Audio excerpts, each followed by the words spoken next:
Yaesu reveals a brand new dual band analog mobile radio called an FTM-6000r. Let's take a look.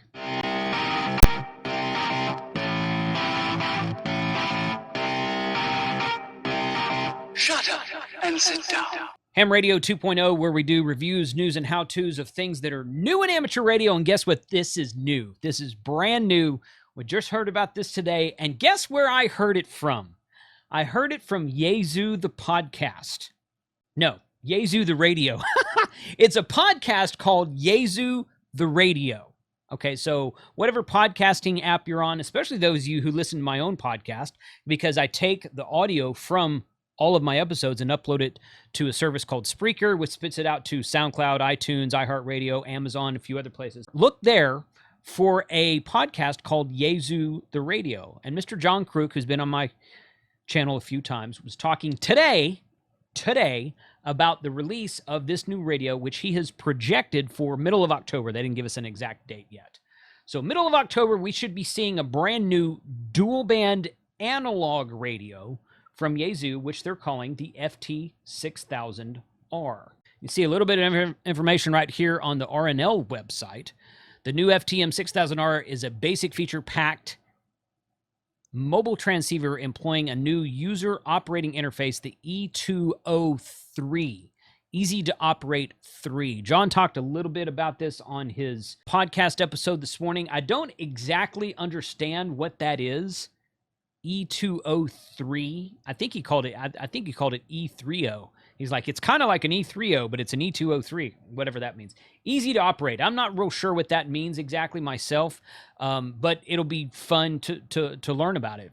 So the 6000 delivers a reliable and stable 50-watt transmit performance on both bands. Heavy-duty Heatsink is equipped with the funnel air convection conductor. Speaker delivers 3 watts of power, clear and crisp receive audio. The front panel of the FTM-6000R is detachable and can be mounted in the most desirable position. The new 6000R supports Bluetooth wireless operation using the SSM-B10 headset or a commercially available headset. Now, commercially available headset has a star next to it. Down here, he is saying that basically you have to buy like an extra module in order to get a commercial Bluetooth headset to work with it properly. He said it might kind of, and I'll put a link to this specific episode of the podcast from John in the description below, so you guys can go check that out, listen to it yourself. Some of you who are more versed in Yaesu equipment might be able to understand a little bit better what that is. But the Yaesu BU4 is what I understand is a module that you can add. It doesn't come with the radio. You have to purchase it on top of the radio, and it's a module you can add to the radio later so that it will be more compatible with more than just the Yaesu Bluetooth headset. So more to come on that later. It might make for some good testing. That's the list of it right there. But it's got a lot of different stuff in it. Some of the stuff I got from John this morning. It has a new DTMF microphone, the SSM-85 Delta.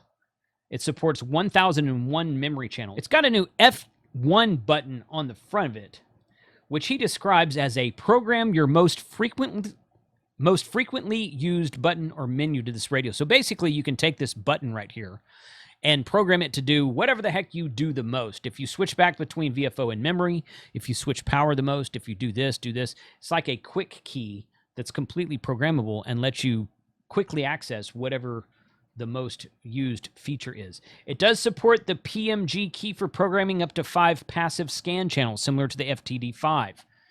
The FT5D. John talked about that on the live stream. He appeared on my show a while back. It has memory auto group, so you can rearrange channel memories in a customizable fashion. The way he describes this on the podcast is that you can basically put your memory channels in any order you want to. So I'll be interested to see exactly how that looks when it's all said and done. The one drawback that I would say to this radio is, although it is dual band, it's analog only, which does not bother me at all. That doesn't bother me at all. You can see the PMG button down there at the bottom right of the screen. The fact that it does not do fusion does not bother me. I think the thing that would bother me about it is the fact that it has a kind of an older looking display, like you can see right here. very kind of like a blocky and not a color display, and it's mono band display. So it is a dual band radio, but you can only display one band at a time. So you can't be monitoring both bands at the same time the way you can on, like, let's say the FTM-300 or the FTM-400. So that's a drawback a little bit more. He likened it to replacing, although it's not really a replacement, but it's similar to a replacement for the FT-7900. If you go look up the FT-7900 on a few different retailer websites, it'll show you, it says, this radio has been discontinued and replaced by the FTM-7250, which looks similar to this radio, but it incorporates fusion. It includes a fusion feature that this new FTM-6000r does not have. It's got some features that are great and some features that are maybe a bit of a drawback. The PMG function is really cool for the passive scanning of monitoring 5 channels at the same time. It has what's called a VFO band skip, and it's wideband received up to 999 megahertz. So very similar to the FT5D. A lot of great features minus the digital part, which again, to me, okay. I've already got a digital fusion radio. I don't really need another one, especially one with only monoband display. But it does have a removable face, and I know a lot of people are very interested in that. In fact, some people won't buy a mobile radio without a removable face, which, you know, who can blame you on that?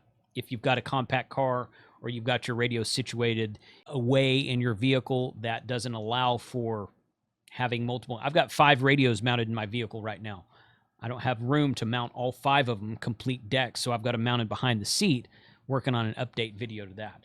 So check this out. So one thing I will say that's very positive, in the midst of all these delays, in the midst of all this shortage of chips, shortage of hardware, increased pricing, discontinued radios such as the FT3D, such as the Kenwood D74, such as the ICOM ID52 that's been delayed by almost a year.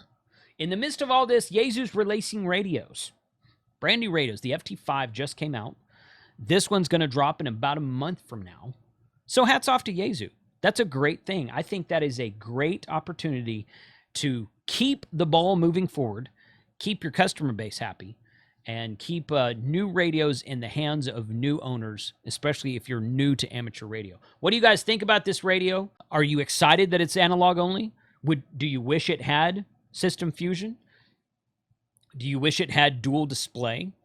What do you wish for this radio? Or are you really excited to see a brand new, high-end, analog-only radio? Think about that for a second. Brand new dual-band analog-only radio might just be what the market is needing right now. So I'm excited to get one of these in my hands and play with it. Let me know what you think about it. Is this something you're going to go out and get? Is this something you're excited about? If this is something you just now heard about, what do you think? Put your comments below, 73, and catch you guys next time.